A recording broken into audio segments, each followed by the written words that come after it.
harekugwa abapfungwa barimwo bagenzi bacu, harimwo kandi n'abagirijwe ivyaha atari yororo nko gutembagaza ubutegetsi no kugerageza kugandagura umukuru w'igihugu. Aha novuga General de Police Alain Guillaume Bunyoni na Colonel Michel Kazungu. Mbiga abo batezuriwe kubera iki?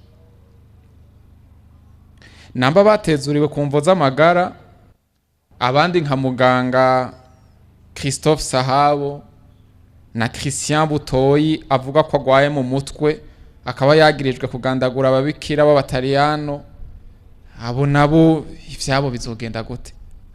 Kibajije nde? Umuvugizi wa sentare Ntahinyuzwa.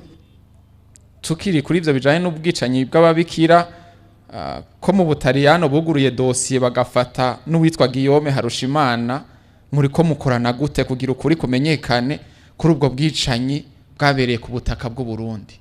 Ariko nagira ndamubarire yuko yaciye avuga ngo mbega Dr Sahabo na Christian Butoyi bobo ntibotaha. Nagira ndamuremeshe, nimbere ndakuremesheje kubera kurekura abanyororo n'umugambi ubushikiriza amanza bumaze mu igihe kinini, bumaze igihe kinini barekura abantu mu mabohero atandukanye. Abo wambwiye ngira ngo nabuzi kubera ibubanza bararekuye, ibujumbura bararekura, mu ibohero ry'Igitega bararekura, imuyinga bararekura, mu gihugu cyose baguma barekura. Rero ntibarekura ngo nuko umuntu avuze ngo iki kimeze gutya canke gutya, baratohoza bakaraba koko ababikwiye. Hari n'abarekuwe kubera ivyaha bagirizwa ari bitoyi, hari abarekuwe kubera bafunzwe bafise imyaka myinshi, hari abarekuwe kubera babisavye kubera imvo zitandukanye.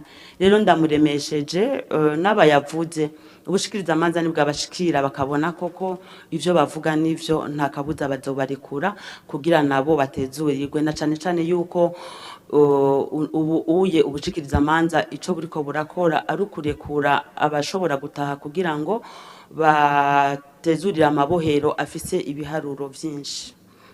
Yaciye sinzi ko nobandanya ku kibazo yabajije, yaciye avuga ati ku kijanye ni dossier yo kugandagura ababikira bo mu Kamenge, hariho witwa Guillaume aheruka gufatirwa mu Butaliyano. Ati mbega uno munsi ubutungane bw'u Burundi buriteguriye gukorana n'ubutungane bw'Ubutaliyano. Mu migenderanire hariko ukuntu ubutungane bukorana mu gihugu ikicanke kiri igihugu c'u Burundi n'ikindi gihugu haba harimwo idosiye nk'iyi iye yavuze. Rero amategeko arakurikizwa, amaze gukurikizwa nta kabuza.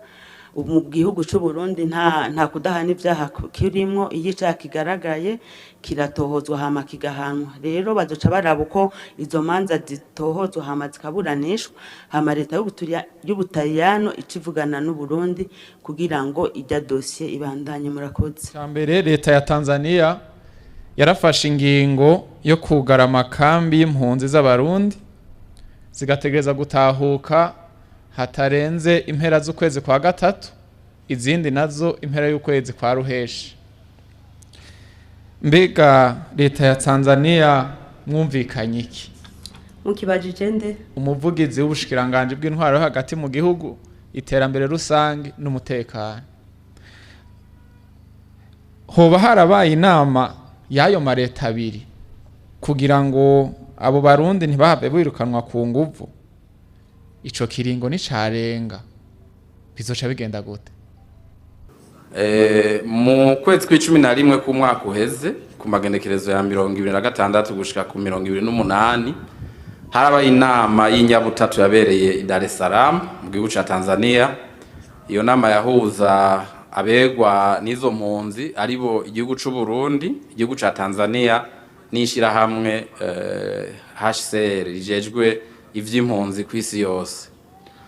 Muri iyo nama rero izo mpande zitatu zari zumvikanye gutahukana impunzi z'abarundi zishika ibihumbi 143 ziri mu ikambi zibiri, ikambi y'Induta n'ikambi y'Inyarugusu.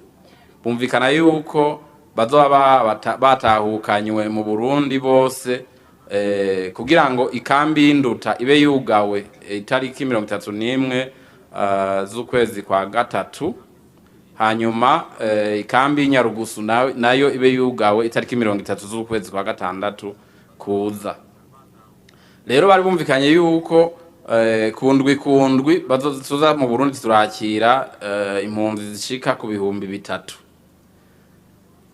Ariko rero siko vyavuye bigenda, bahavuye batangura kuturungikira ahubwo impunzi zishika ibihumbi 9 kundwi ku buryo kuva muri uno mwaka ugitangura gushika uyu munsi turiko turavugana tumaze kwakira impunzi zirenga ibihumbi 60. Ariko murumva yuko dufatiye kuri irya biharuro twavuze by'abariyo, murumva yuko bidakunda yuko ivyo biringo batanze, ayo mezi batanze zoba zamaze guheza kurungikwa ngaha mu Burundi. Ari naco gitumeje ubundi tariki 18 z'uku kwezi kwa Ntwarante habaye indi nama yabereye i Nairobi y'izo mpande mu gihugu ca Kenya, y'izo mpande nyene zitatu, aho bumvikanye yuko bongera ko ukwezi kumwe kuri ivyo biringo vyari vyatanzwe. No kuvuga ikambi y'induta ikaba yugawe mu mpera z'ukwezi kwa kane, y'Inyarugusu nayo mu mpera z'ukwezi kw'indwi. Nuko rero urumva yuko bahavuye baturungikiriye ibitigiri vyinshi, twaravyakiriye rero uko dushoboye dufatikanije kandi n'iryo shira hamwe mpuzamakungu rijejwe ivy'impunzi, twarabakiriye ko n'abarundi twari kureka kubakira. Mbere intumbero ya leta ni yuko abarundi bose bahunze kino gihugu c'u Burundi batahuka bakagaruka mu gihugu cabo c'amavukiro. Uko bazoza kose tuzobakira kuko n'abacu bashikira iwabo, bashikira mu miryango yabo.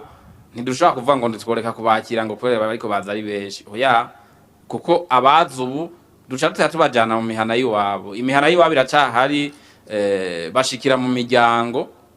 Ntabwo dutera kamo n'uwo wese basigaye hanze yitwa impunzi, ico gitutsi cyo kwitwa impunzi kimuveko, ahunguke aze gufashanya n'abandi barundi kuba ku Burundi. Hanyuma hanze hazosigara gusa umurundi yagiye ku zindi mvo mugabo atari imvo z'umutekano, imvo z'ubuhunzi. Mbe hamwe hogira umurundi avuga ati jewe sishaka guhunguka, umutima wanje nturatekana, amategeko avuga iki? Amategeko n'uburenganzira bwiwe, abahunguka gushika ubu bahunguka gushaka kwabo. Avuze ko adashaka guhunguka ntibashobora kumuhungura ku ngufu. Leta ya Tanzania none muravugana ku buryo atamurundi zorungika adashaka? Urumva ivyo vyose nakubwiye ni vyavuganiwe mu nama y'Inyabutatu. Ibiri mu ico gihugu ca Tanzania, ikabamwo n'u Burundi, ariko ikabamwo n'ishira hamwe mpuzamakungu HCR rijejwe impunzi kw'isi, rinahagarariye n'amategeko agenga impunzi kw'isi yose. No kuvuga rero nta na kimwe gikorwa giciye inyuma y'amategeko. Murakoze cyane. Yamara tukiri ngaho nyene bacumva kino kibazo ko cabajijwe, harabaci barungika ubutumwa bavuga yuko ngo nk'impunzi z'abarundi bari induta bobo ngo bavuga yuko ngo muri kino gihe barara barakubitwa, mbere ngo n'amasasu akavuga mu ijoro. Muramaze kubimenya navyo? Ivyo ntavyo turamenya ino mu bushikiranganje, ntaco twobivuga ko urumva nibibera mu kindi gihugu, ayo makuru ntaradushikira. Tukivuga ku vyerekeye impunzi nyene, impunzi z'abakongomani bari mu Burundi ngo harabifuza yuko bosubira mu gihugu cabo, navyo mubona mumaze kubimenya canke mubona bishoboka? Birashoboka cyane. Twabivuze ibijanye n'impunzi. Impunzi igihe cyose ivugiye ko ishaka gusubira mu gihugu cayo, duca duko ababijejwe baca bakorana. Abo babijejwe nabo nico gihugu kiba carabakiriye, ni igihugu baje bavamwo, n'ishyirahamwe mpuzamakungu HCR baca bakorana bakarabira hamwe ico cifuzo yuko gishoboka no kungene ico shobora kuja mu ngiro. Rero bavyifuza gusubira mu gihugu cabo nta kibazo na kimwe, kuko n'ubundi igihugu cabo ni kiriya, ino bahaje kubera ibibazo vy'umutekano vyari vyabateye.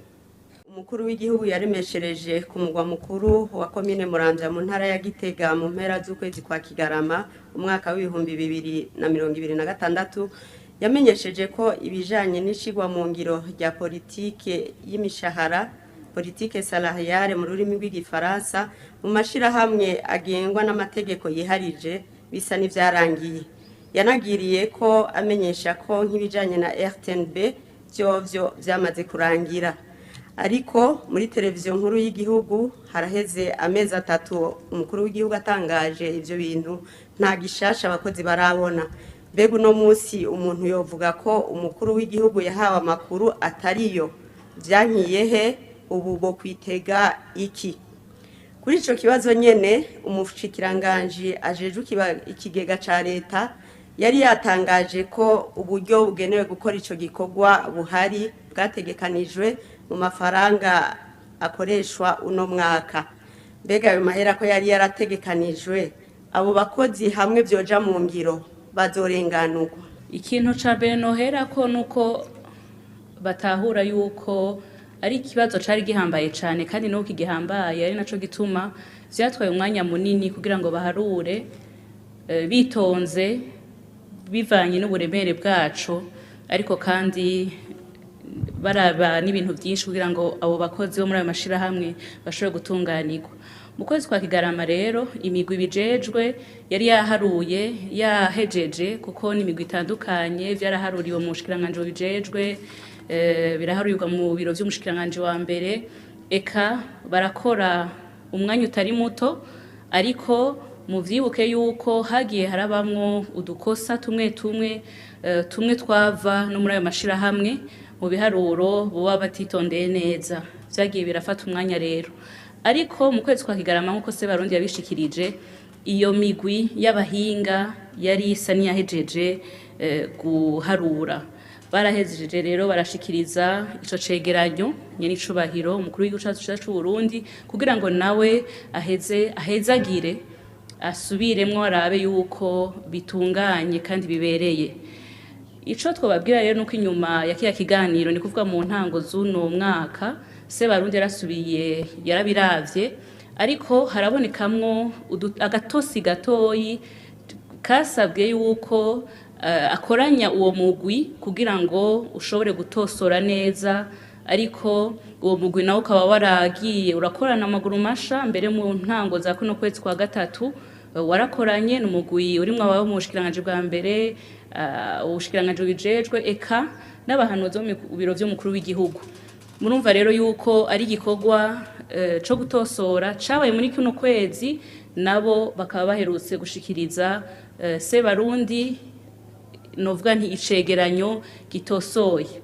Ico nobwira rero ababajije kibazo n'abandi basangi bari kumwe muri uwo mugwi, nuko borema kuko ubu biri mu ntoki z'umukuru w'igihugu, ari nawe yari yavumereye yuko bagiye gutunganirwa, eka n'iryo tegeko ari we yaritanze ko umwanya n'umwanya, ngira ko n'ikibazo ca kabiri gifatanye n'ico bashobora gutunganirwa na burya uburyo bujanywe n'ishirwa mu ngiro y'iryo tegeko bwatekanijwe mu nteguro y'uburyo buzokoreshwa muri uno mwaka.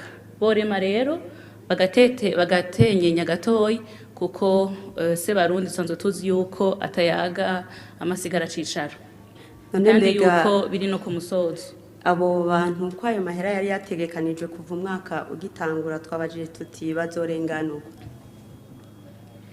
Iyo tegeko rigiye mu ngiro, ubwo nyene bazoronka ko n'amahera ari mu kiga ca leta, ariko gutunganirwa sintawe ko mushatse kuvuga yuko iyi myaka yose canke uwo mwanya bazoronkera rimwe. Ico n'ikindi kibazo naco nyene cigwa n'imigwi, tutoshoka dutangira umuco ubu nyene, ariko borema kuko leta ntiherana. Leta ntiheranywa, bazotunganirwa.